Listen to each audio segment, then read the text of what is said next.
പരിക്കേറ്റ വിപിന്റെ ആരോഗ്യനില തൃപ്തികരമാണ് എന്നാണ് ഡോക്ടർമാർ വ്യക്തമാക്കുന്നത്. തലയോട്ടിക്ക് പൊട്ടലുണ്ടെന്നും മൈനർ സർജറി വേണ്ടിവരുമെന്നും ഡോക്ടർമാർ അറിയിച്ചു. കോഴിക്കോട് നിന്ന് രാഹുൽ കെ വി ഒപ്പം ഇന്ത്യാസ് കരീം എന്നിവർ നമുക്കൊപ്പം ചേരുന്നുണ്ട്. ആദ്യം രാഹുലിലേക്കാണ്. രാഹുൽ, എങ്ങനെയായിരുന്നു ഈ സംഭവം? എപ്പോഴായിരുന്നു?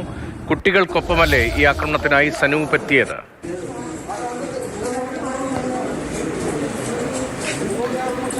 രതീഷ്, ഗുരുതരമായൊരു സംഭവമാണ്. 11:30 സനൂപ് ആശുപത്രിയിലേക്ക് എത്തി ഈ ഡോക്ടറെ ആക്രമിക്കുന്നത്. അതായത് ഓഗസ്റ്റ് 14 സനൂപിൻ്റെ മകൾ 9 വയസ്സുകാരി അനയ മരിച്ചത്.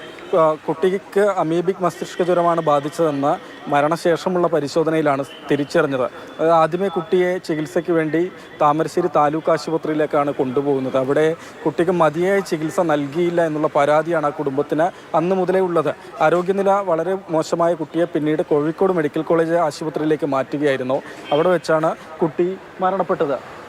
തുടർന്ന് ഈ സനൂപ്, കുട്ടിയുടെ അച്ഛൻ, ഇപ്പോൾ ഈ പ്രതിയായിട്ടുള്ള അറസ്റ്റിലായിട്ടുള്ള സനൂപ് നേരത്തെയും താമരശ്ശേരി താലൂക്ക് ആശുപത്രിയിലേക്ക് എത്തി ഡോക്ടർമാരുമായി സംസാരിക്കാൻ ശ്രമിച്ചിരുന്നു. അതായത് കുട്ടി മരിച്ചതിൽ ഈ ഡോക്ടർമാരുടെ ഗുരുതരമായ വീഴ്ചയാണ് കാരണം എന്നുള്ളൊരു പരാതിയാണ് ഇവർക്കുണ്ടായിരുന്നത്.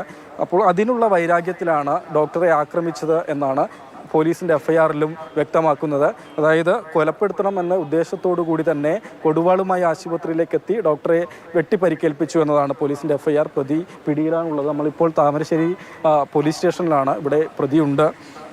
വധശ്രമം ഉൾപ്പെടെയുള്ള വകുപ്പുകളാണ് സനൂപിനെതിരെ ചുമത്തിയിട്ടുള്ളത്. വധശ്രമം, മാരകായുധം ഉപയോഗിച്ച് പരിക്കേൽപ്പിക്കൽ, അതുപോലെ അതിക്രമിച്ച് കടക്കൽ, ഒപ്പം തന്നെ കേരള സർക്കാർ പുതുതായി പാസ്സാക്കിയിട്ടുള്ള ആശുപത്രി ജീവനക്കാർക്കും ഡോക്ടർമാർക്കും ആശുപത്രി സംരക്ഷണ നിയമം ഉൾപ്പെടെയുള്ള വകുപ്പുകൾ ചുമത്തിയാണ് സനൂപിനെതിരെ കേസെടുത്തിട്ടുള്ളത്. ഞാൻ പറഞ്ഞതുപോലെ നമ്മൾ ഈ കുട്ടി മരിച്ചതിൻ്റെ തൊട്ടടുത്ത ദിവസം ഓഗസ്റ്റ് 16 കുട്ടിയുടെ വീട്ടിലെത്തി വാർത്ത റിപ്പോർട്ട് ചെയ്തിട്ടുള്ളതാണ്. അച്ഛൻ്റെ പ്രതികരണം ഉൾപ്പെടെ സഹിതമാണ് ആ വാർത്ത റിപ്പോർട്ട് ചെയ്തിരുന്നത്. അന്നും സനൂപ് പറഞ്ഞിരുന്നു, താമരശ്ശേരി താലൂക്ക് ആശുപത്രിയിൽ മതിയായ ചികിത്സ കിട്ടാത്തതാണ് കുട്ടി മരിക്കാൻ കാരണം, അല്ലെങ്കിൽ കുട്ടിക്ക് എന്താണ് അസുഖമെന്ന് കണ്ടെത്താൻ പോലും ആശുപത്രിയിലുള്ളവർക്ക് കഴിഞ്ഞില്ലല്ലോ എന്നുള്ളൊരു പരാതി. അതിൽ അതിലുള്ള വൈരാഗ്യത്തിലാണ് കൃത്യമായി ഈ ഒരു ആക്രമണം നടത്തിയിട്ടുള്ളത്. പക്ഷേ കുട്ടിയെ പരിശോധിച്ച ഡോക്ടറല്ല വിപിൻ, അന്ന് ചികിത്സിച്ച ഡോക്ടറല്ല വിപിൻ എന്നതാണ്. സൂപ്രണ്ടിനെ കാണണം എന്ന ആവശ്യവുമായാണ് സനൂപ് ആശുപത്രിയിലേക്ക് വന്നത്. സൂപ്രണ്ട് ആ സമയത്ത് മുറിയിലുണ്ടായിരുന്നില്ല.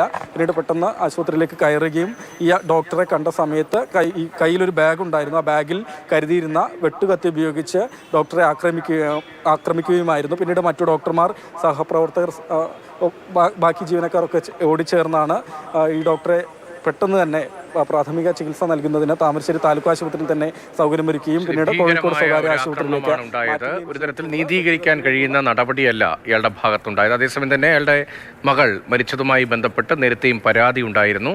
മതിയായ ചികിത്സ നൽകിയില്ല, രോഗം കണ്ടെത്തിയില്ല.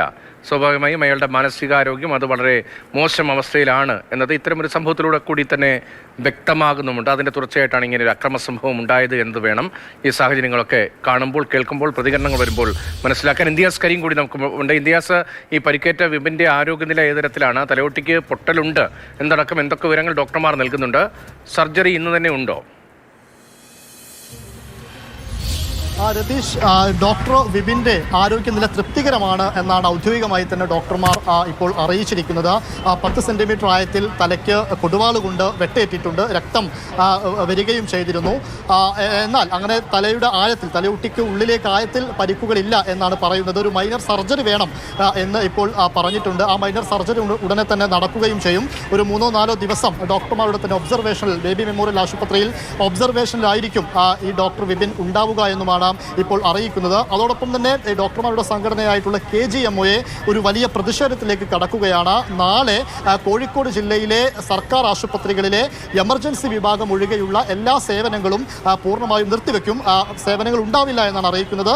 ഇന്ന് തന്നെ താമരശ്ശേരി താലൂക്ക് ആശുപത്രിയിലെ സേവനങ്ങൾ പൂർണ്ണമായും ഇന്ന് തന്നെ അവസാനിപ്പിക്കുകയും ചെയ്തിട്ടുണ്ട്. ഇന്ന് IMAയുടെ സ്വകാര്യ ഡോക്ടർമാരുടെ സംഘടനയായ IMAയുടെ യോഗം ഇന്ന് ചേരുന്നുണ്ട്. ആ യോഗത്തിന് ശേഷമായിരിക്കും DMA ഏതു തരത്തിലാണ് ഇതുമായി നീങ്ങുന്നത് എന്ന കാര്യത്തിൽ ഒരു വ്യക്തത വരിക എന്നുള്ളതാണ് മറ്റൊരു പ്രധാനപ്പെട്ട കാര്യം.